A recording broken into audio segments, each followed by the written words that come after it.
Success is the best revenge, আপনি মানেন আর না মানেন।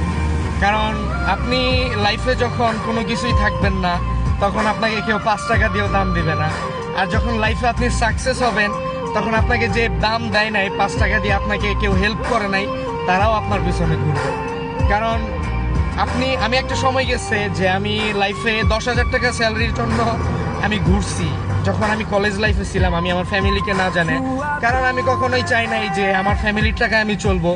আমি সবসময় চাইছি যে আমি নিজের উপর ডিপেন্ডেন্ট থাকবো, আমি নিজের টাকায় সব কিছু করবো। আলহামদুলিল্লাহ আমি একটা জিনিস থিঙ্কিং করছিলাম যে আজকে থেকে 50 বছর পর, 50 বছরের ভিতরে আমি এই জিনিসটা করব, কিন্তু এই জিনিসটা আমি 1 বছরের ভিতরে আমি অ্যাচিভ করে ফেলছি। দ্যাটস ওয়াই আমার লাইফে আমি অল ড্রিমস পূরণ করে ফেলছি। আমার বাবা মার স্বপ্ন, আমার স্বপ্ন, অল এভরিথিং। ঠিক আছে, আলহামদুলিল্লাহ ফর এভরিথিং। কারণ আসলে লাইফে আপনি আল্লাহর